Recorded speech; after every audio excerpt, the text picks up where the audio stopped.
I'll talk a little louder. I'm Dr. Katherine Duello, and this is Mark Gibson. We are both partners in Piedmont Heart up here in Blairsville. I'm going to tell you a little bit more about myself and my presentation, a little bit more about Piedmont Heart. But we're excited that y'all are here. We're excited to teach you a little bit about the heart and a little bit about what we can offer up here in the mountains where we are all lucky enough to live. So I'm going to talk about non-invasive cardiac imaging, or what is my doctor ordering and why. But before I get with that, I wanted to start with a little bit about myself. If you were to Google me, this is what would pop up. It's my biography from Piedmont Heart. Tells a little bit about my background, but I thought, we're going to be here for a little bit tonight. Might as well get to know me a little bit better. Some of y'all might already. I see some of my faces in here. So, state of Georgia. A lot of my life has been spent here. I was born, not too long ago, I guess, in Augusta at University Hospital. Interesting fact, that is the same hospital that Dr. John Kelly, if any of y'all know him, was also practicing at the same time when I was born there. I don't know if he was on call that day or night, but he was there. A little bit better known in Augusta than me, Dr. Kelly, or University Hospital, the golf course there. I grew up about a block away from the golf course, from the Augusta National, and we used to walk to go to the Masters when I was a kid, and we were lucky enough to find some tickets. When I got to be 18, started looking for colleges. I was fortunate enough to go to a very nice liberal arts college, women's college in Atlanta, Agnes Scott College. Spent 4 years there, thought might be interested in medicine, but much to my parents' dismay, my first semester I took art history and fell in love with that. So I said, I want to be an art historian. And my dad said, why don't you keep up your lab work and keep up your pre-med? I think you'd be really good at that. It was probably some of the best advice I ever got. So I did my art history, kept up with my pre-med, and while I was there, went over to Emory University and was fortunate enough to meet a boy. We'll get into that a little bit later. Maybe to my dad's dismay as well, but it's all worked out. Fortunate enough, after medical college, or after Agnes Scott, to get accepted into the Medical College of Georgia, which is still Georgia's only medical school, and oldest, of course. It's back in Augusta, so my parents were happy to have me back home for 4 years. As that came to an end, I was trying to decide what I wanted to do, and I thought about pediatrics, but the first time I examined a child, they bit down on the tongue depressor, and I couldn't do any more, and I thought, well, this isn't what I want to do. Maybe adults will be better. So I decided to do internal medicine, which is adult medicine. Big day in the life of every med student is called match day, where we all get together and we find out where you're going to do your internal or your residency. I was lucky enough to get my first choice, which was at Mayo Clinic down in Jacksonville, Florida. But before I did that, I got married to that nice boy that I met at Emory. So we both packed up and went down to Jacksonville, where I was at the Mayo Clinic. I did my internal medicine for 3 years and was trying to figure out what did I want to do, and I fell in love with the heart. While I was there, I also decided to have a baby. So I did my 3 years of cardiology, had a baby. It was a busy time. Then I'm looking for a job. What am I going to do? I'm a new mom, trying to figure out what's best for our family. Where do we want to go? We'd like to get back to Georgia because that's where our family is. And Dr. Kelly gives me a call. So I knew Dr. Kelly. I knew his kids. We grew up together in Augusta. And he said, why don't you come look up at a little town called Blairsville? I didn't know anything about Blairsville. I didn't know much about Piedmont Heart, but I came up and I got to see this wonderful hospital. Fell in love with it, fell in love with the town, and decided this was the place for my family to be. We've been up here 2 years now. There's my little girl. We bought a house, and a year ago we were fortunate to welcome another little one into our family. So we're here to stay. I'm part of the community. I love this town.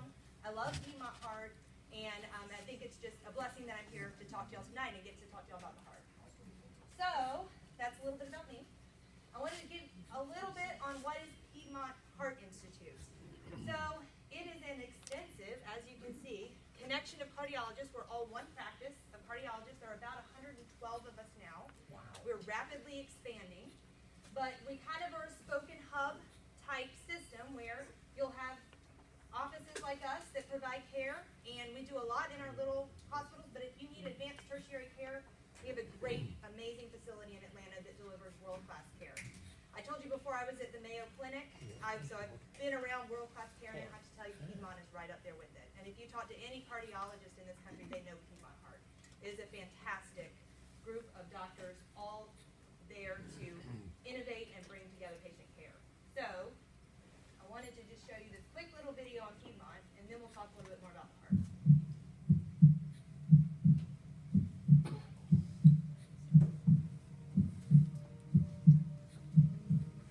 We are constantly innovating to solve what seems unsolvable. Cardiovascular care has become complex.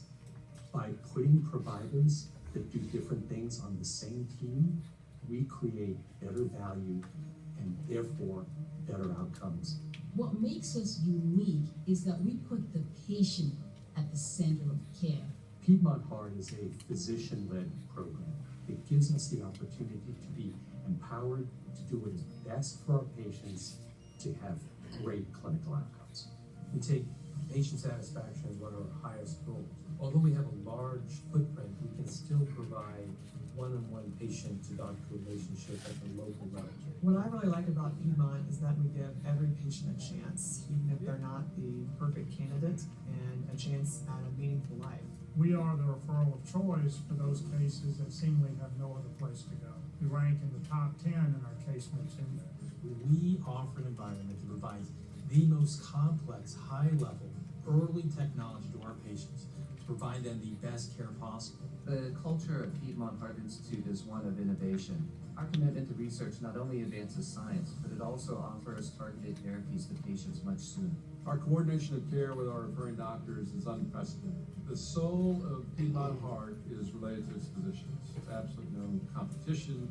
There's no fracture between boundaries. We have a unique culture here at Piedmont Heart, which breeds commitment, trust, and respect in all of our staff. What we really do is integrate care, connecting clinicians where they practice with patients where they live. When it looks like there are no more options, Piedmont Heart offers new perspectives, possibilities, and hope. That's why we're here.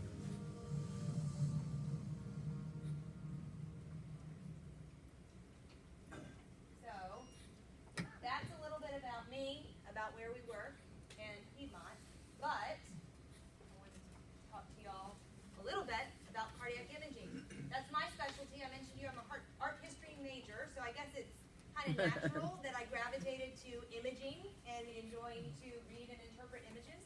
So this is kind of my specialty, and I know there's a lot of testing we're ordering out there, so I wanted to go through briefly and let y'all know what's out there, what we do here, which is really a lot at this hospital and in this community, and to help you understand what happens if you or your loved one is told to have one of these tests. So, the anatomy of the heart and lungs. So the heart is a fancy pump. Blood comes up from the body without oxygen, goes into one side of the heart, it pumps it into the lungs, comes back into the heart, and that oxygenated blood gets pumped to the rest of the body. But, as everything in life, it's a little more complicated than that. So, I like to tell people to imagine your heart like a house. And if any of my patients are here, they've probably heard this. So, a house has plumbing, it's got electricity, and it's got walls and doors. So your heart's similar.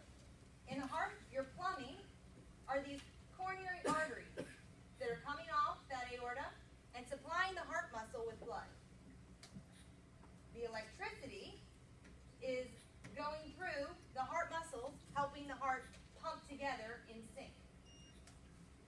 And then the walls and doors are opening and closing and squeezing appropriately to help the pump function and make sure that blood gets where it needs to go.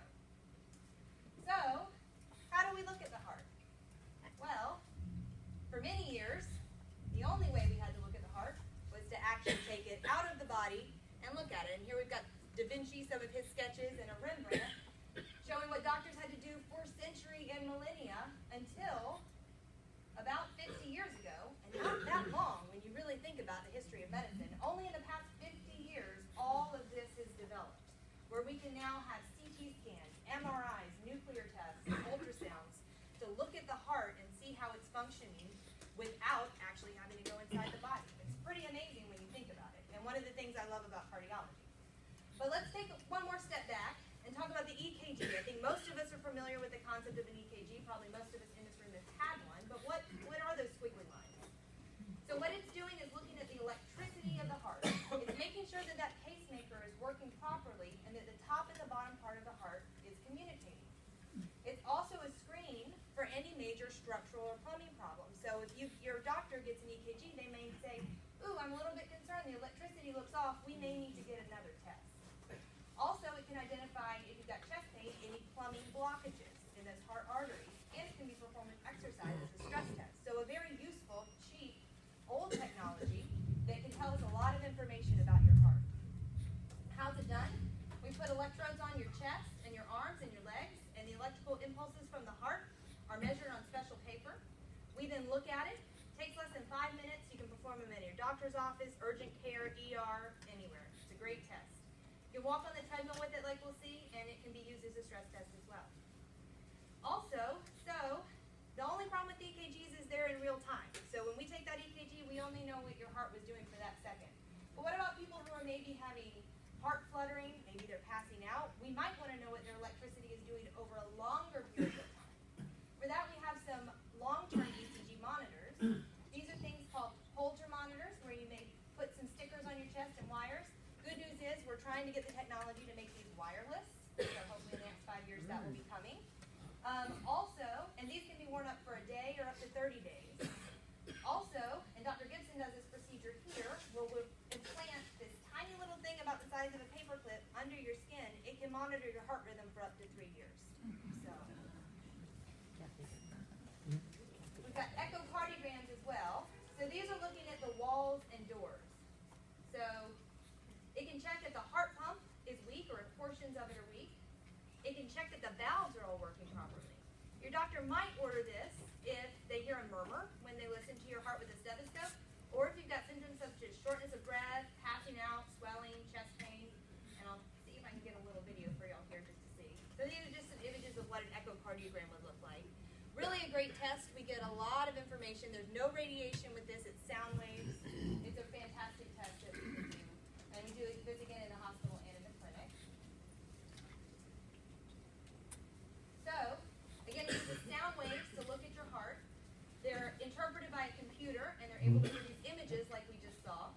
The images are obtained by an ultrasound technician who puts the probe on your chest wall in various places and can get these pictures. It's then interpreted by a cardiologist later. The whole thing takes about 30 to 45 minutes. So again, a very safe, great test to evaluate the heart. Sometimes we need closer pictures of the heart, and we'll do this procedure called a Transesophageal Echocardiogram, where we actually go down your throat and can look at your heart. As you can see here, the heart's right here. It's a lot closer here than it was when we were looking all the way from there. So if you've got valve problems or we're looking for blood clots in your heart, it's a great test for that. We do that here in the hospital. We do use sedation for this, of course, and we have a nurse and a technician who do that procedure with us. It does require IV for sedation. Whole thing takes about 30 minutes for the test, but it's a few hours because we're going to monitor you for sedation before and after. Then we have stress tests. The hospital has yet to approve this spider technology, and I don't know if any of our patients, our satisfaction scores might go down. But the goal is basically to check out that plumbing, to make sure there's no blockages that could be causing symptoms of chest pain or shortness of breath. Typically, we get these if someone has chest pain. Sometimes we do get it before someone has a surgery. If we think you might be high risk, we want to make sure that you're safe to undergo a surgery, we may get a stress test. There's several types, and a doctor can help decide which one is best for you, really based on your EKG and if you can walk on a treadmill. So an exercise EKG is one way to do this. You just walk on the treadmill while we have some EKG wires on you. And we'll see electricity changes on the EKG if there's any blockages in your heart. Also, it's important to see if chest pain occurs with walking, because that would be an important thing to know. And then it's a great test. We just get a good idea of your overall physical fitness, and which is a good indicator of heart health. It's supervised by a nurse or a doctor. We watch the EKG while we do this. It's very safe. And that treadmill will go up every 3 minutes, a little faster and steeper. So it is a true stress test. So we make you sweat when we do this. Lasts 5 to 20 minutes depending on fitness level. I don't even think I can make it to 20 minutes, but I have seen it done. And you can what if you don't have a normal EKG or you can't walk on a treadmill? Well, we have some other imaging modalities that we can use. So in patients who have those abnormalities, we can do a nuclear stress test. And here's a picture of a nuclear test. So we can do this either with exercise or we can give medicines by IV that simulate exercise. We give this nuclear dye that is given intravenously. The heart muscle takes up the dye and a camera takes pictures to see where the dye goes. We take pictures before and after exercise, and any areas of the heart that don't take up that dye, like you can see here, on this area of the heart, you see here, it's nice and pretty, but this area is not getting as much blood. So that could signify a blockage in the heart arteries, and we would want to investigate that a little bit further. So it's usually performed in an office or hospital. We do this in our office as well as we supervise them here in the hospital. And it's usually done by a nurse or a doctor and a technician. We do 2 sets of images, one at rest and one at stress. And it's done with exercise, and we also do an EKG with it. With each set of images, we give that nuclear dye to get the pictures. And the whole camera time takes about 30 minutes each time. And the whole test can take several hours, and that's because we need a break in between those 2 pictures. Images are then sent to the physician, and we look at it. And if there are any major abnormalities, then we may recommend further testing with something like a catheterization. We also have a stress echocardiogram. So basically, this is an echocardiogram, like the images we saw before when we see the heart muscle squeeze, before and after exercise, or before and after a medication that simulates exercise. The cardiologist can then look at the images, and if there's any areas of the heart that's not moving well, that could be suspicious for either a heart attack or blockages. And if abnormal, similar to the stress test, we would still recommend another test if this was abnormal. Now, another modality that I'm very excited about, this is one of my specialties, is cardiac CT. So I'm sure many folks here have had a CT scan before. Basically what a CT scan is, a 3D x-ray. So the technology, for years they said we'll never be able to image the coronary arteries. They're too small. We're talking about 2 millimeters. And the problem is they move. So how are we going to get good pictures of a very tiny moving structure? Well, someone smarter than me figured it out, and our CT scanners now can do this. We have 2 types of CT scans. We do both of them here at Union General, and I read both of them. That's the calcium score and the CT angiogram. So the calcium score is a screening tool that we use to look for coronary artery disease in patients who are not having symptoms or who have no history of coronary disease. It's a great test for patients with lower intermediate cardiovascular risk, especially if you have a family history. So say your cholesterol looks good, but you've got a strong family history of people having heart attacks very young. This would be a great test to help screen to see if you have any further risk. Not really a great test if you've already had a history of coronary disease. It does identify calcium buildup in the coronary arteries. And something to remember with this test is calcium is old plaque. So as the body develops cholesterol buildup or plaque in the arteries, over time it turns into calcium.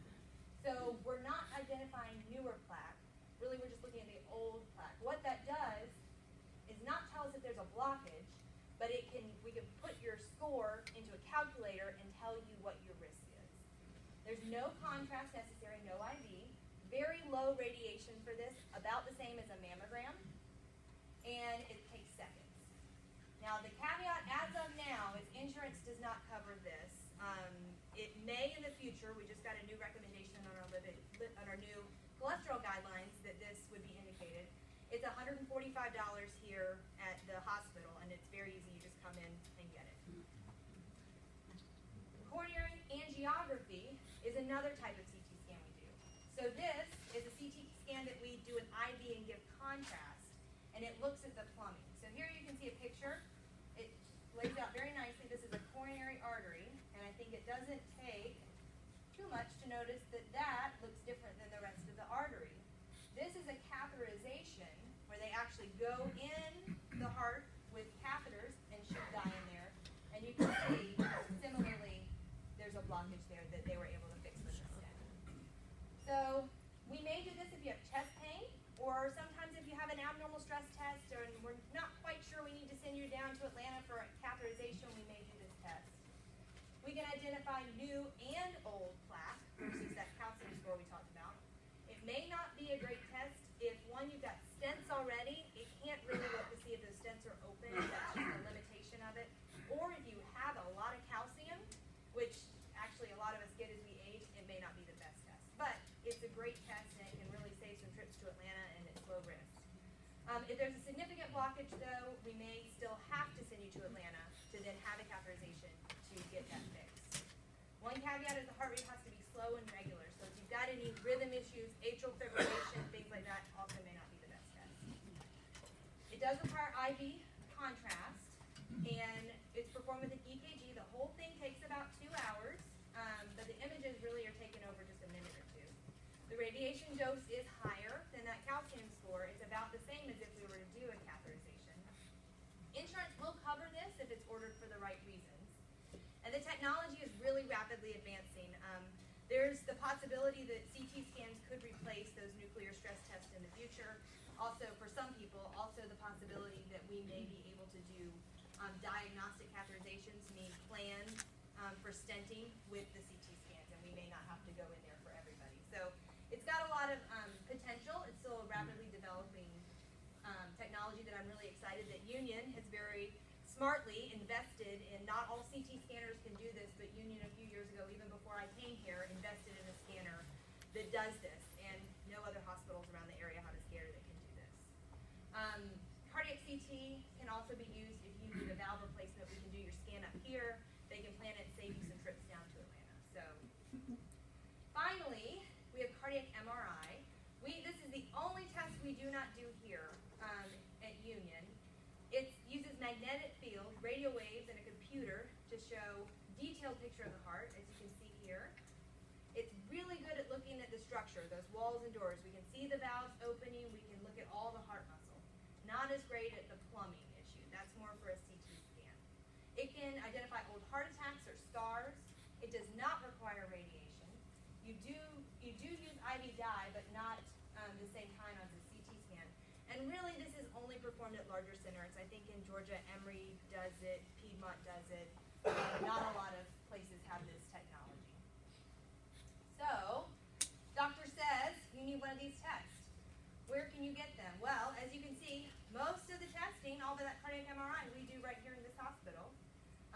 Most of it we also do over across the street and in our office. And then if you do need that cardiac MRI, they do that downtown, and we can set that up for you too. So that's my spiel. I hope it's been entertaining, and I will introduce my colleague, Dr. Gibson.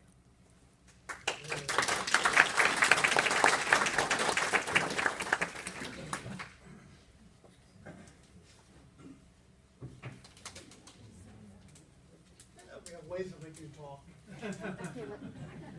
Hello. Yeah, turn that out. Please, thank you. Moonlight. I like it. Well, again, I am Mark Gibson. I am a little older than Dr. Duello. And I will skip the largest part of my bio. You can probably find it on the post office wall. But I don't recommend looking too closely there. You may see a few other things that I don't want out. I started in cardiology in 1994, and I really love it. I was in the military first. My first jobs were military, got out, went into private practice, went from one place to another, to another, to another, to another. And then Dr. Kelly also attracted me to Blairsville. I grew up just on the other side of the Appalachians in South Carolina, a little town called Chesney. It is, actually, we have 2 stoplights. We're proud of both of them. It's really great. But for me, Blairsville was in the big city, so this is very much like home for me. And like Dr. Duello, I've also purchased a house here, and this is home, so you're kind of stuck with me.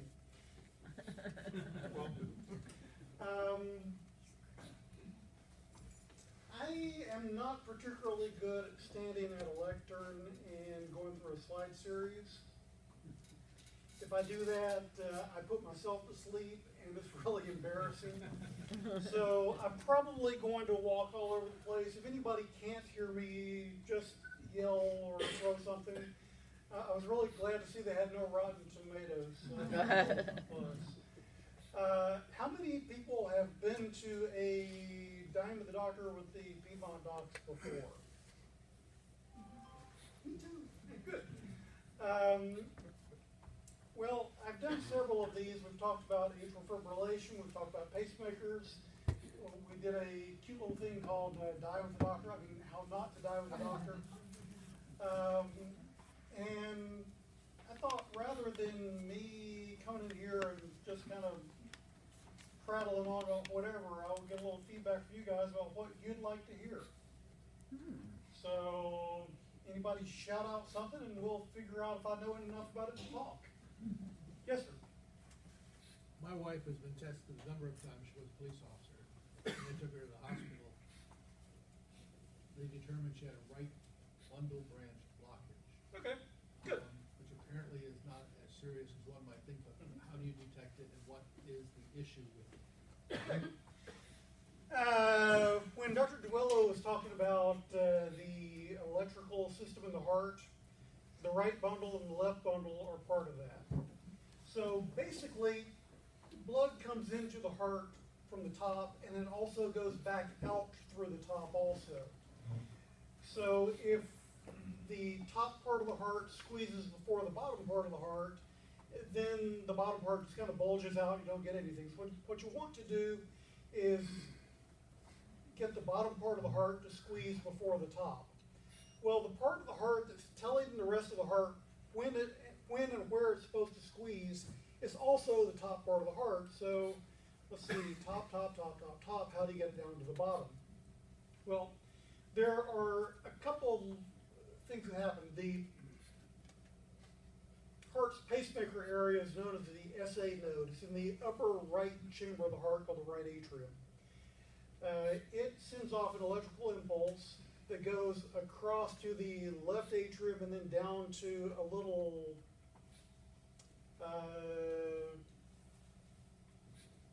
electrical conduit called the AV node. The AV node kind of acts like a governor to keep the heart from going too fast.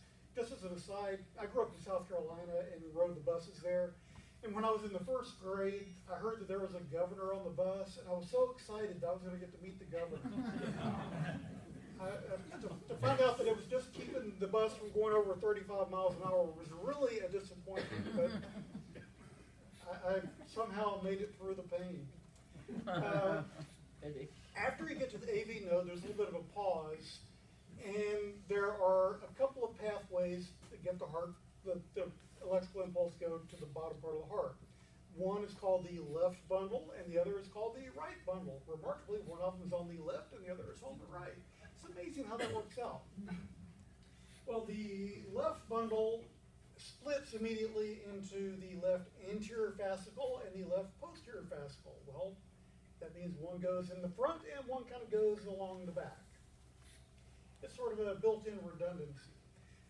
On the right bundle, however, it doesn't really have any branches. It just kind of goes down to the bottom part of the heart, and since the electrical wiring conducts electricity faster than the heart muscle itself, if an impulse goes through that electrical wiring, it'll get down to the bottom part of the heart and tell it to squeeze before the upper part of the heart does it.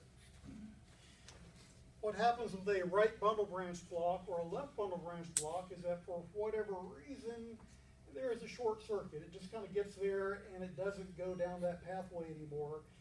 And electrical impulses go kind of the scenic route to get from the top part of the heart to the bottom part of the heart. Right bundles, most of the time people are born with it, and someday in the delayed future you'll die with it, you won't die from it. It means that you have a slightly higher than average likelihood of needing a pacemaker when you're 97, but I wouldn't hold my breath waiting between now and then.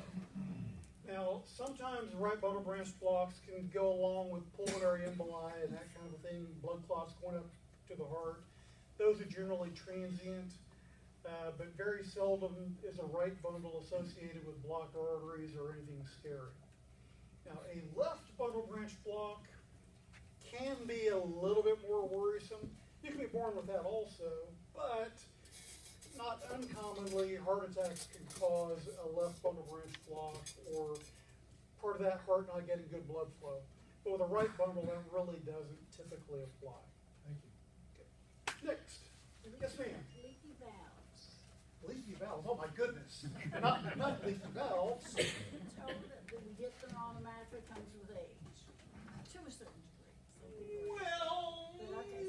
yes, no, maybe. And those are probably not gonna be killing you, you're gonna die with them. No, pretty much. But if you Well, have. I'm going to expand your question just a little bit and talk about heart murmurs, because that's how we typically determine there might be a leaky valve before we send you off to do one of Dr. Duello's fancy tests she was talking about.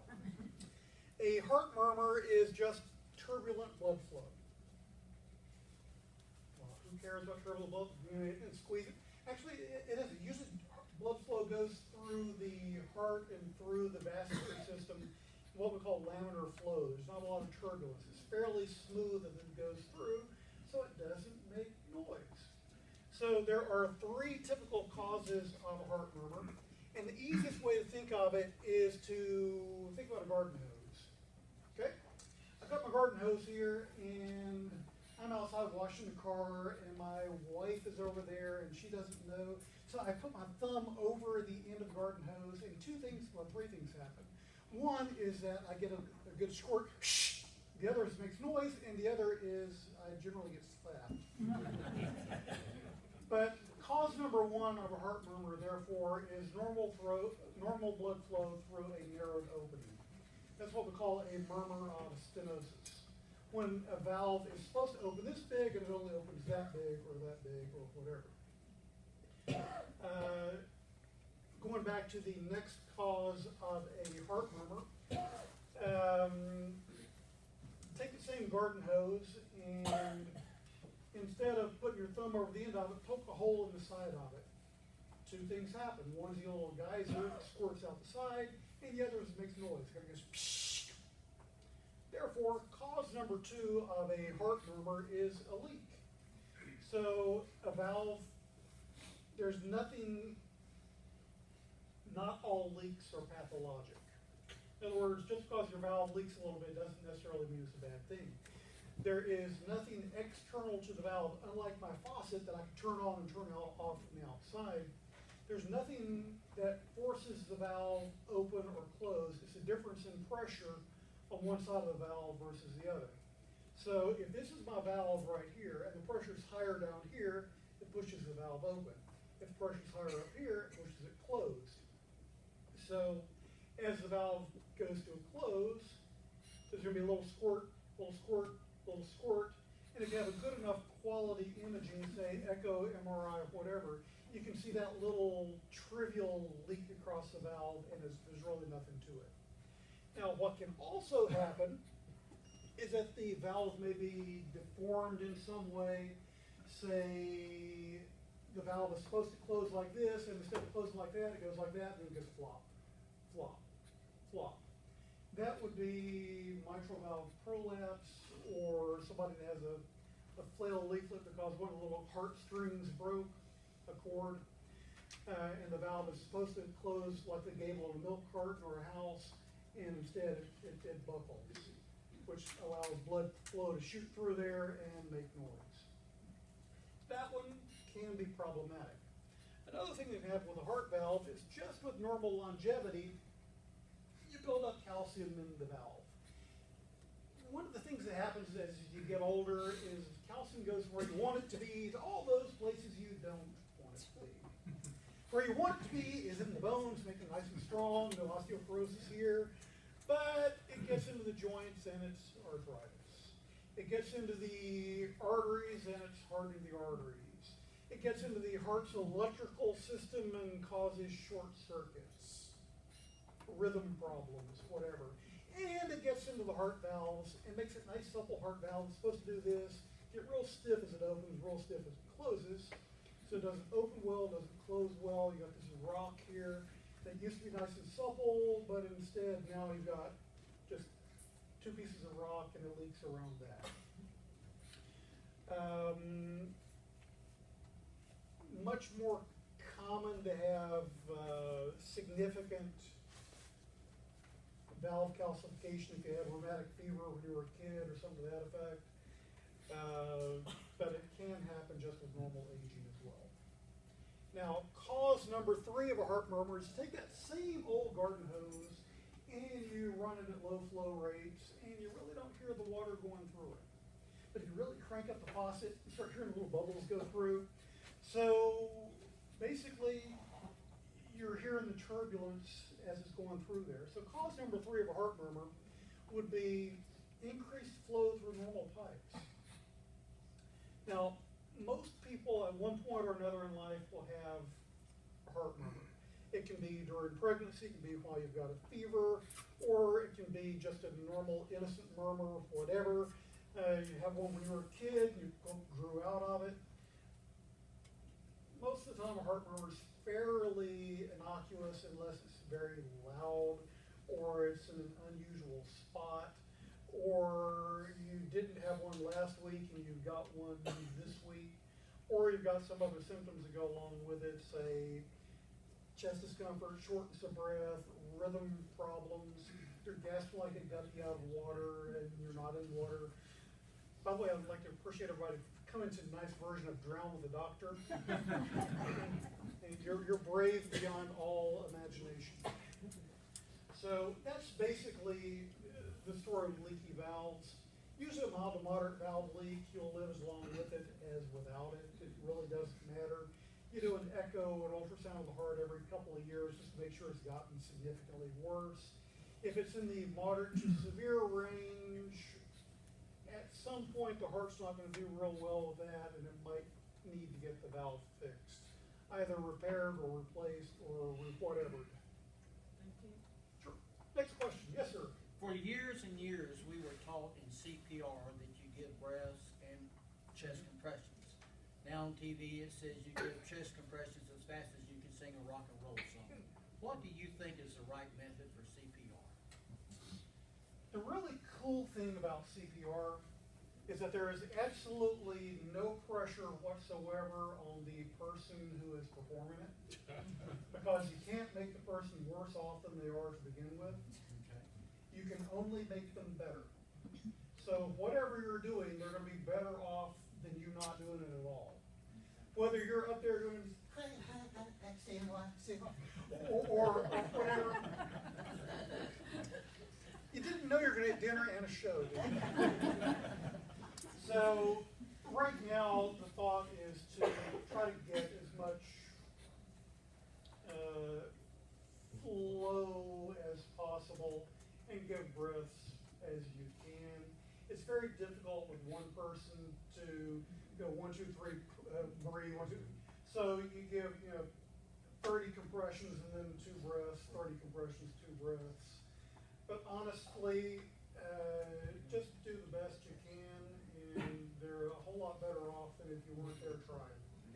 I would much rather you try and fail than not try. So if you're not given the breaths, how does the blood get the oxygen that it needs to go through the body? Well, the first time blood flow goes through the body, it doesn't use all the oxygen that's in it. It takes several times through the circuit for it to become completely deoxygenated.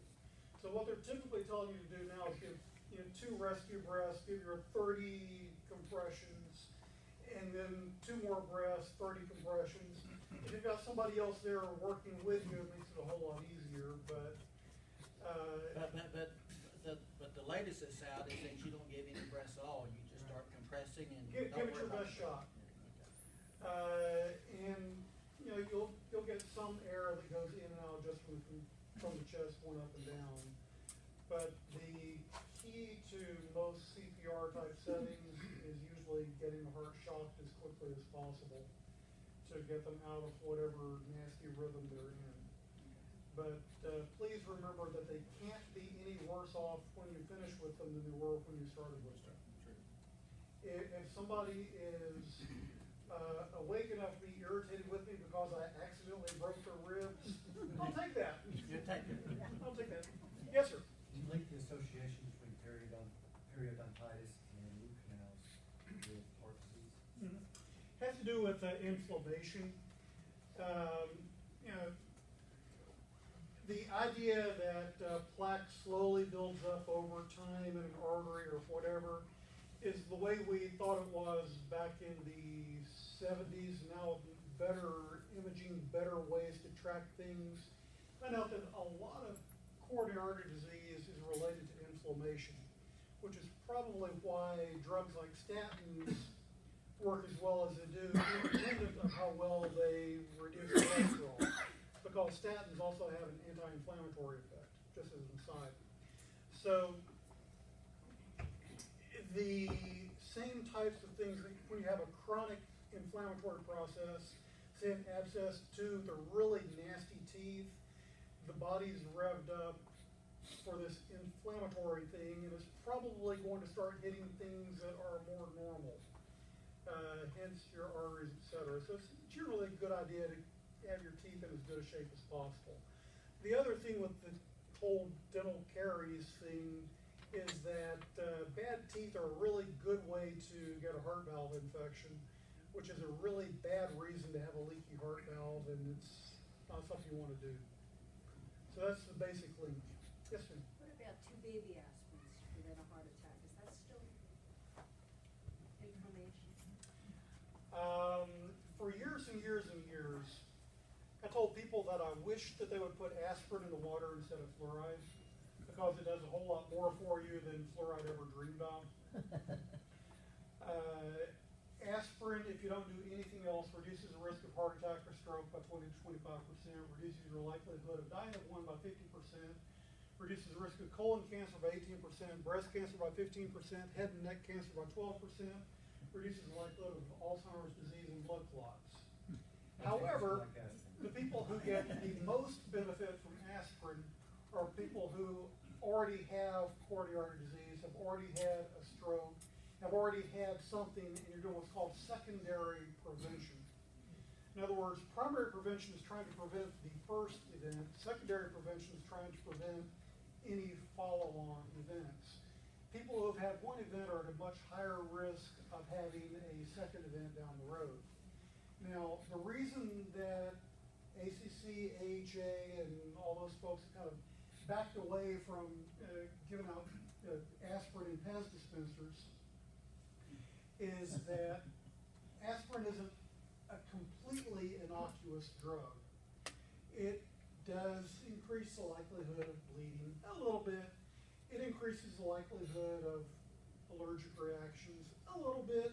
It's not real common, but in somebody who has never had an event, that risk may actually be a little bit higher than what you're trying to prevent with the aspirin.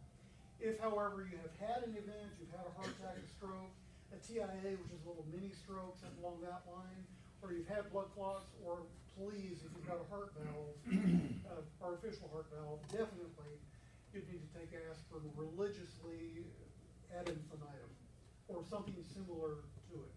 There are a couple of other drugs on the market that can be used, such as clopidogrel or Brilinta, etc.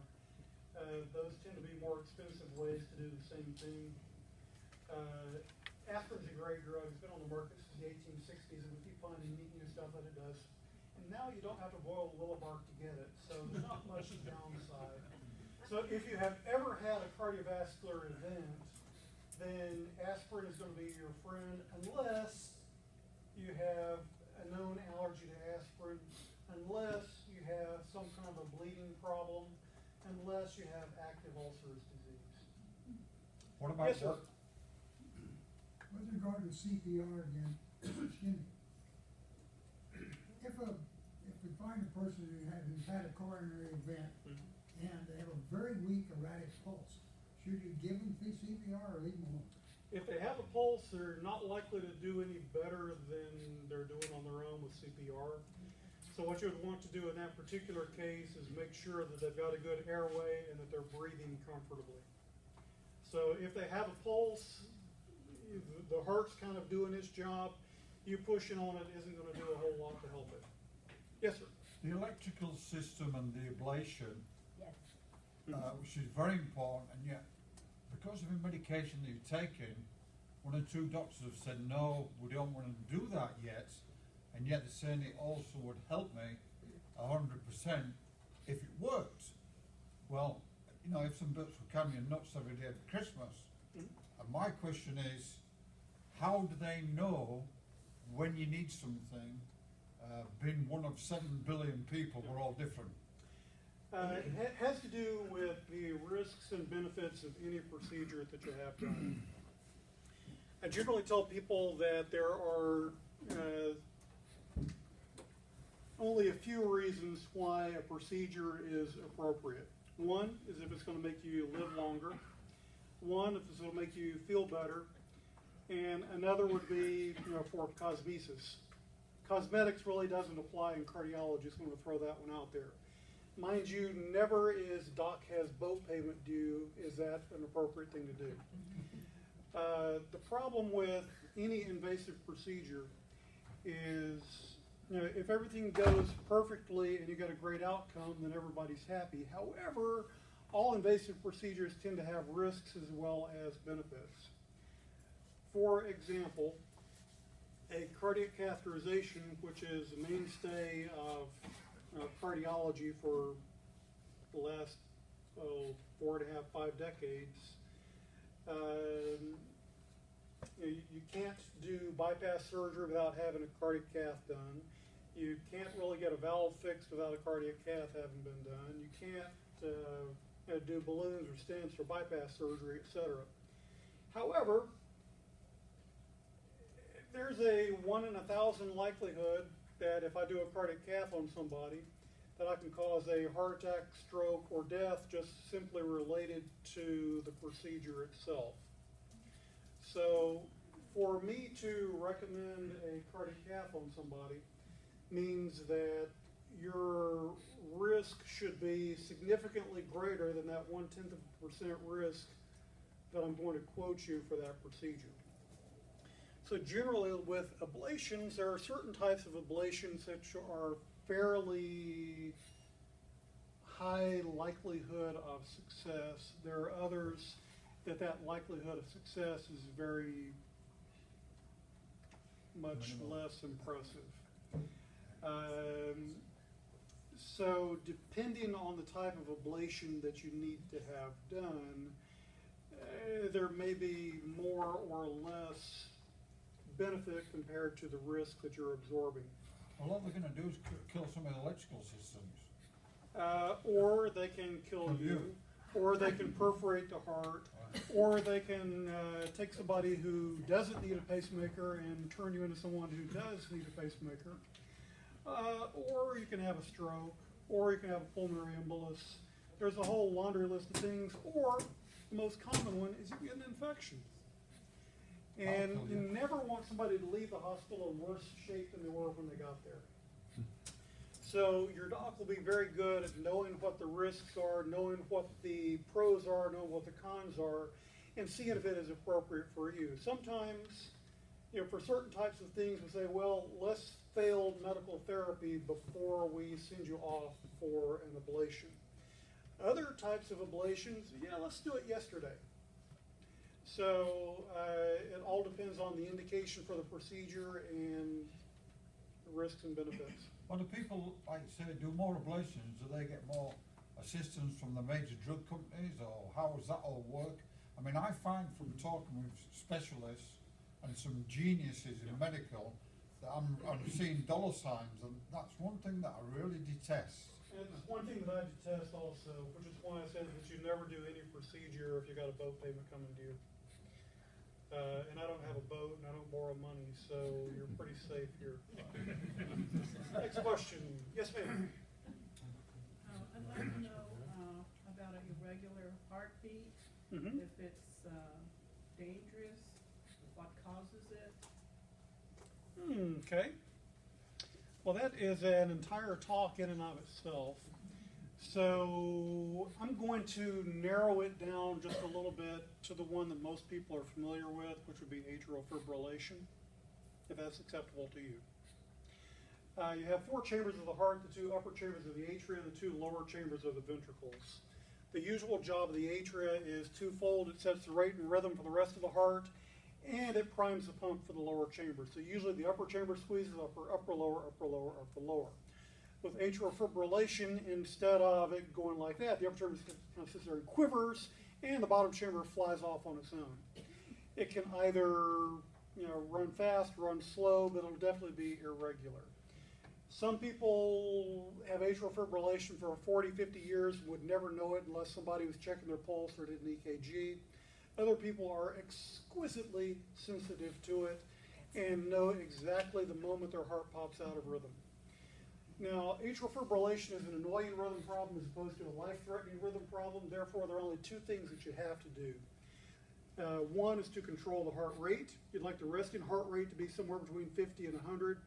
The second thing would be to do something to decrease the likelihood of clots that can break loose and cause strokes. Or keep Madison Avenue employed or whatever if you look at all the TV ads. When the upper chamber is squeezing like it's supposed to, blood flow is very rapid going through the top part of the heart. When it's up there quivering, blood flow can be kind of sluggish, and just like a river or a stream, when it slows down, it starts to sediment things out. And when it is sitting there quivering and you're starting to sediment out clot, it can break loose and cause strokes or embolic events. So being on a blood thinner would be appropriate for that. As for what causes it, it's a laundry list of things. Sometimes it's just rotten luck, sometimes it's valve problems, sometimes it's high blood pressure, sometimes it's coronary artery disease, sometimes your thyroid's haywire, sometimes you've got a funny electrical connection in the top part of the heart. The list is long and boring. Can it cause fatigue? Yes. Alrighty. I think that's about all the time I have. One more question. I'll take What's the advantage of a pig valve over a mechanical? If you're getting well, if you're Jewish,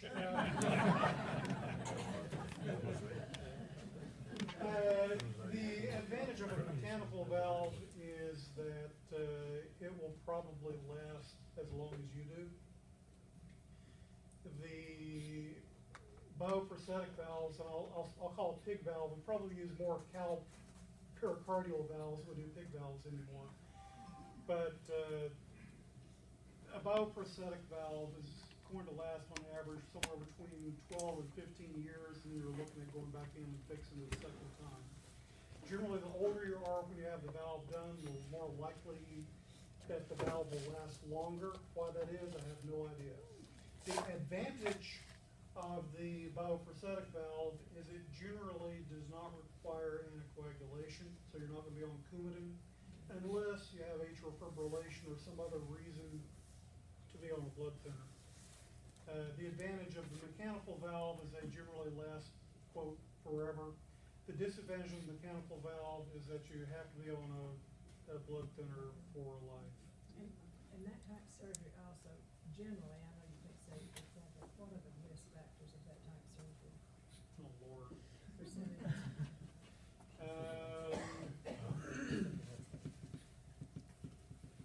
Probably the biggest risk factor is how sick you were before you had the procedure done. The sicker you are, the higher the risk. The healthier you are, the lower the risk. The older you are, the higher the risk. The younger you are, usually the lower the risk. Also, it matters why the valve was being replaced to begin with. It was being replaced because of, say, a heart valve infection versus just a chronic leak or something to that effect, and whether it's being done as an emergency or whether it's done in the light of day that's been planned for weeks to do on this particular date. That's something that if you're interested, probably would talk to your doc in nauseating detail. Right. Thank you.